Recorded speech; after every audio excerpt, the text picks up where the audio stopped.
biseduam për zhvillimet politike, biseduam për shumë çështje, mirë po natyrisht që zgjidhja është në mesin e këtyre tri subjekteve politike. Duhet ta kuptoni një gjë që edhe vetëvendosja 66 me partnerët me të cilët ka garuar bashk dhe me pakicat që na janë bashkangjitur mandej, kur ja shton edhe 15 deputet të LDK-s bëhet 81.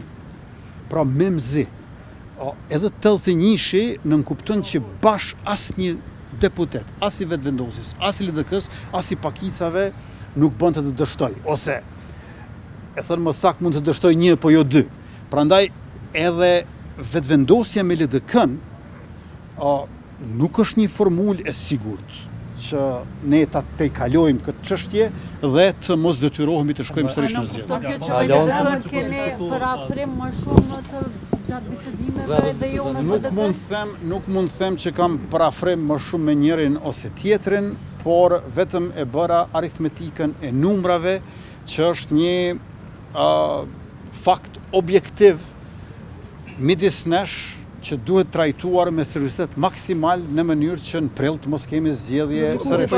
Ne nuk kemi mbledhur në nënshkrime për askë, për shkak se edhe në rast se ne i mbledhim në nënshkrimet, po e theksoj edhe një herë, ne mund të mbërrim në rastin më të mirë teorik të numrit 66, i cili është aq larg numrit 80. Nuk e mbërrim dot.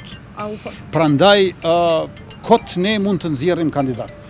Ndërkohë që dy subjekte tjera, ato thanë që ne nuk kemi as 30 për nënshkrime, sepse 30 është minimumi për ta pasur propozimin.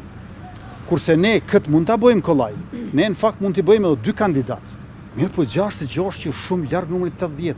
Ne nuk mund të nxjerrim, shikoni, ne nuk mund të nxjerrim tash kandidat, edhe është e dëmshme nëse nxjerrim kandidat, e ndërkohë që kemi ngelur të numri 66. Ju e pat që kur kemi qenë të numri 56 në vitin e kaluar, nuk arritëm t'i bëjmë 61. Si do t'i bënim nga 66 të 80? E keni parasysh PDK, LDK dhe para së gjithash vetëvendosja, këtu janë numrat. Domethënë ne duhet kësaj të sigurohemi për bindjen tonë dhe nuk është kollaj që të sigurohemi që edhe kur të merrim i vesh se cili deputet do të qëndrojë, megjithëse deputetët qëndrojnë kur e kanë kryetarin e partisë, kandidat për kryeministër dhe votat janë të hapura. Ndërkohë që kur duhet të propozosh njerëz jashtë partisë politike, as për masa, as temperatura e mbështetjes nuk është identike. Ne do ta bëjmë maksimumin, por duhet ta kuptoni që është më vështirë.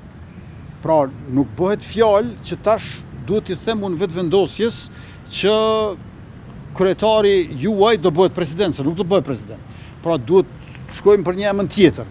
Dhe ky emër tjetër, edhe nëse i ka të gjithë të vetëvendosjes, edhe nëse i ka të gjitha të pakicave që më votuan mua, prapë jemi 14 numra larg, e 14 numra nuk merren një nga një të partit tjera, por merren marrëveshje me partit tjera. E këtë nuk i kemi arritur ende, por mua ajo që ka më bën optimist është konstruktiviteti i atmosferës në këto takime, fakti që e kuptojmë plotësisht njëri tjetrin dhe në të njëjtën kohë që nuk shoh zell, gatishmëri, natyrisht që ne në politik edhe shkojmë në fushat të reja, sepse këtë punë bëjmë, por nuk shoh zell për zgjedhje të reja. Pra gatishmëria natyrisht që ekziston, edhe të PDK dhe LDK-ja, nëse duhet me shku në zgjedhje të reja, edhe vetëvendosën na shkojmë zgjedhje të reja.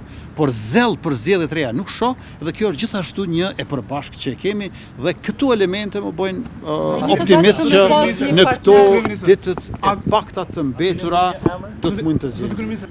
Nga Ministri i Mbrojtjes Eyüp Maqedonci në mandatin e kaluar, si dhe nga komandanti i ushtrisë sonjë General Lejtnant Bashkim Jashari, nga unë është kërkuar në vitin e kaluar leja për të shkuar në një konferencë në Doha të Katarit, lidhur me forcën ndërkombëtare stabilizuese për Gaza. Siç e dini, ne i kemi nda gjysmë milioni euro për Gaza, për ndihmë humanitare atje, dhe Forca e Sigurisë Kosovës, për shkak të aftësive të shquara ndërkombëtarisht, sa i përket kërkim shpëtimit dhe deminimit, dhe jo vetëm, kemi qenë të gatshëm që të marrim pjesë në këtë forcë stabilizuese ndërkombëtare dhe ta ndihmojmë popullin e Gazas, për shkak se ne kemi qenë përfitues të forcave ndërkombëtare në vitin 1999 sidomos, por edhe më pas. E tash dëshirojmë që edhe ne të kontribuojmë. Kjo forcë stabilizuese ndërkombëtare, padyshim që do ta ketë edhe një organizatë politike, jo vetëm të jetë forcë ushtarake, dhe janë duke u diskutuar elementet konkrete se si të ecën përpara. Nëse do të dëshiroja ta thjeshtoj këtë gjë, e të kthehemi në vitin 1999, në verën e atij viti, përveç se KFOR-it ka edhe UNMIK. Pra shtetet ju e dini që merrnin pjesë në KFOR, po merrnin pjesë edhe në UNMIK.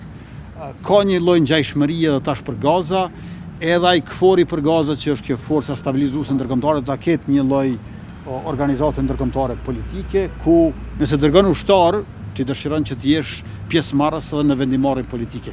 Por aty ka shumë hollësi me të cilat ju them të drejtën, shumë më tepër merren Ministria e Punëve të Jashtme dhe Ministria e Mbrojtjes.